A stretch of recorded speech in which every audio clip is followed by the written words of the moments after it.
Assalamualaikum warahmatullahi wabarakatuh. Halo pemirsa Ek Tradisi Channel. Selamat bertemu kembali dengan kami di episode kisah nyata horor. Nah pemirsa, di episode kali ini kami akan menceritakan kisah nyata yang dialami seorang narasumber bernama Dodi yang masih sekolah dasar kelas 5, dan beliau mengalami sakit sudah hampir 7 bulan. Beliau tidak bisa sekolah, tidak bisa berjalan, beliau sakit, hanya bisa berdiam di tempat tidur pemirsa.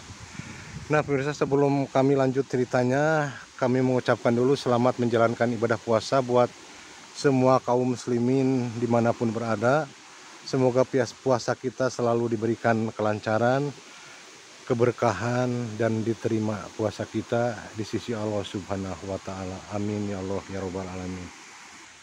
Kami sekarang berada di tempat salah satu pemakaman, namun ini adalah hanya ilustrasi semata pemirsa, bukan tempat kejadian atau bukan lokasi kejadian yang dialami Dodi pemirsa. Jadi pemirsa, intinya Dodi itu sakit sudah hampir 7 bulan pemirsa. Jadi orang tuanya sudah berobat kemana-mana, namun belum juga diberikan kesembuhan pemirsa. Nah jadi orang tuanya sabar dan juga bingung pemirsa untuk berobat, dan orang tuanya juga sudah berobat menghabiskan uang cukup banyak, sehingga akhirnya pengobatan Dodi tersendat pemirsa, dan tidak juga kunjung sembuh pemirsa. Jadi ceritanya pemirsa, Dodi yang biasanya setiap hari selama 7 bulan tidak bisa kemana-mana, hanya bisa tergeletak di tempat tidur, tiba-tiba pemirsa pada suatu malam Dodi dikabarkan hilang. Dodi tidak ada di tempat tidurnya. Orang tuanya sempat bingung, banyak yang mencari kesana kemari keberadaan Dodi. Orang tuanya bingung karena Dodi tiba-tiba menghilang dari tempat tidurnya, padahal ibunya sama bapaknya setiap hari menemani Dodi tidur atau berada di dekat tempat tidur Dodi. Namun pada malam itu Dodi dinyatakan hilang entah kemana. Dan pagi-paginya pemirsa, paginya ada seorang tukang pembersih makam pemirsa, tukang pembersih makam yang pemakamannya cukup jauh dari rumah Dodi, menemukan Dodi sedang tidur di makam, di salah satu makam pemirsa. Nah begitu jadi Dodi menghilang itu, ternyata Dodi berada di pemakaman atau sedang tidur di salah satu makam. Itulah pemirsa penjelasannya, namun kami akan menceritakan kisah yang dialami Dodi selama Dodi, kenapa Dodi bisa berada di pemakaman. Sebelum berlanjut ke ceritanya, jangan lupa dukung terus channel kami. Tolong di like, di komen, dan juga di subscribe, karena semuanya gratis pemirsa. Dan semoga yang mendukung channel kami selalu diberikan kesehatan, murah rezeki, dan panjang umur. Ini jam 5 pemirsa, jadi kami itu di atas itu adalah pemakaman pemirsa. Sudah terlalu sore kami kesini pemirsa. Tuh di atas sana itu pemakaman pemirsa.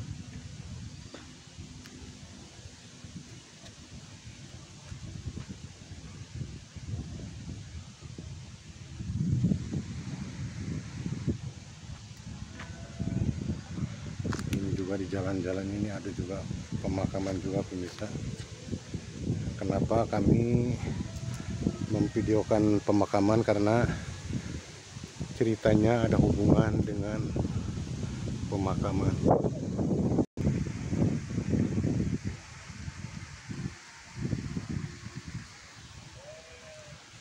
Kami di sini sendirian pemirsa, dan sudah jam 5, sudah hampir maghrib, dan sebentar lagi akan buka pemirsa. Nah kami akan menceritakan kisah yang dialami Dodi pemirsa.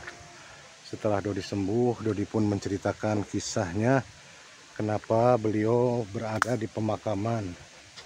Nah pemirsa, pada suatu malam saat Dodi tertidur, dan di sampingnya itu ada ibunya juga ikut menemani Dodi tidur, tiba-tiba ada yang membuka pintu pemirsa. Awalnya katanya angin sangat besar menghembus ke dalam rumah, tapi ibunya Dodi tidak bangun. Dodi bangun dan tiba-tiba dari arah pintu masuk seorang kakek-kakek tua pemirsa dengan jenggot putih, katanya memakai baju putih dan juga memakai sorban pemirsa. Si Dodi sempat kaget, tapi Dodi hanya terdiam. Entah kenapa Dodi hanya diam, tidak bisa berkata apa-apa, bahkan untuk memanggil ibunya pun Dodi tidak mampu. Dan akhirnya pemirsa, si kakek tua itu membopong Dodi pemirsa, membawa Dodi keluar dengan cara dibopong pemirsa. Yang anehnya kata Dodi, padahal si kakek tersebut sudah sangat tua dan tubuhnya juga sudah membungkuk, tapi kenapa bisa kuat membopong Dodi. Dan ternyata pemirsa, setelah di luar, yang tadinya dibopong berjalan mungkin sekitar 5 langkah, si kakek tua itu membawa Dodi dengan cara berjalan dan dibopong. Namun tiba-tiba setelah di luar, Dodi seperti terbang dengan si kakek tersebut pemirsa. Bahkan Dodi pun sempat melihat atap rumahnya dan atap rumah tetangga-tetangganya pemirsa. Dodi hanya bisa diam, tidak bisa berkata apa-apa, tidak bisa berontak karena memang tubuh Dodi lemah sekali pemirsa. Dodi hanya diam, hanya pasrah saat si kakek tersebut membawa Dodi terbang pemirsa. Dan selang beberapa menit pemirsa, Dodi pun sampai ke salah satu rumah. Rumahnya megah katanya, namun arsiteknya seperti rumah zaman dulu sekali pemirsa. Jadi seperti rumah bangsawan zaman dahulu pemirsa. Tidak ada yang namanya keramik ataupun hal-hal yang bagus seperti modern kayak sekarang pemirsa. Jadi rumahnya benar-benar rumah jadul namun mewah dan besar pemirsa. Lalu Dodi pun dibawa masuk ke dalam. Dodi tiba-tiba pemirsa katanya seluruh tubuhnya ditelanjangi, seluruh bajunya dibuka dan celana juga dibuka. Lalu tiba-tiba si kakek tersebut mengurut atau memijit Dodi dari ujung kaki sampai ujung kepala pemirsa. Dodi hanya bisa diam, tidak bisa berkata apa-apa, dan si kakek itu seperti sambil membaca mantra pemirsa. Jadi memijit Dodi itu seperti sedang membaca mantra pemirsa. Tidak selang berapa lama Dodi dipijit, ternyata terus Dodi dikasih makan, dikasih minum, dan katanya yang paling berkesan dan masih ingat terus, Dodi dikasih air gula aren pemirsa. Kalau orang Sunda bilangnya lahang pemirsa. Nah, Dodi itu minum air gula aren yang hangat pemirsa. Dan sontak saat itu juga Dodi tertidur pemirsa, tidak ingat apa-apa. Dan keesokan harinya Dodi ditemukan oleh warga yang sedang membersihkan makam pemirsa. Padahal orang tuanya semalaman mencari Dodi yang tiba-tiba menghilang dari tempat tidurnya. Orang tuanya sempat kaget, cemas karena Dodi tiba-tiba menghilang pemirsa. Jadi orang tuanya bahkan warga sekampung mencari ke sana kemari karena heran Dodi yang tidak bisa berjalan bisa pergi atau bisa meninggalkan rumah atau bisa kabur dari rumah pemirsa. Padahal itu kenyataannya pemirsa. Nah, jadi saat Dodi ditemukan di salah satu makam, lalu orang tuanya pun mendatangi makam tersebut, ternyata pemirsa Dodi itu tidur di sebelah makam kakeknya pemirsa. Jadi yang datang menolong Dodi itu adalah kakeknya dari ibu. Nah, begitulah pemirsa. Wallahu a'lam bishawab pemirsa. Mudah-mudahan hal yang baik selalu menyertai kita semua. Nah pemirsa, itulah kisah yang dialami Dodi, kisah nyata yang dialami Dodi. Dan sekarang alhamdulillah Dodi sudah kuliah pemirsa. Karena ini kejadiannya beberapa tahun yang lalu di saat Dodi sakit selama 7 bulan pemirsa.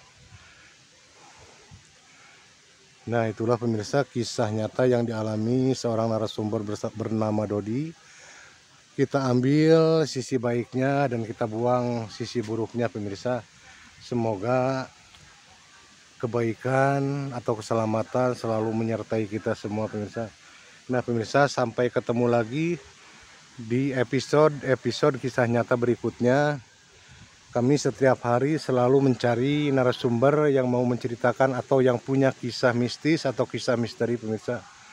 Jadi kami akan menayangkan hal-hal kisah yang nyata, bukan rekayasa pemirsa.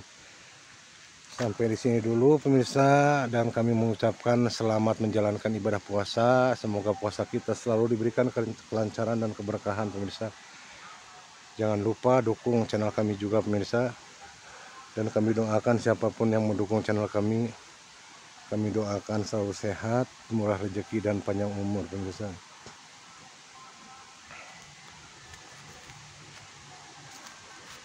Itu perumahan pemirsa di sekitaran pemakaman.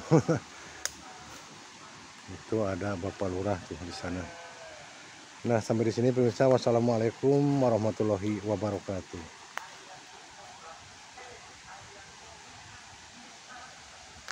Kami sekarang turun karena sebentar lagi akan berbuka puasa pemirsa, karena ini sudah hampir jam 5:30 sore pemirsa.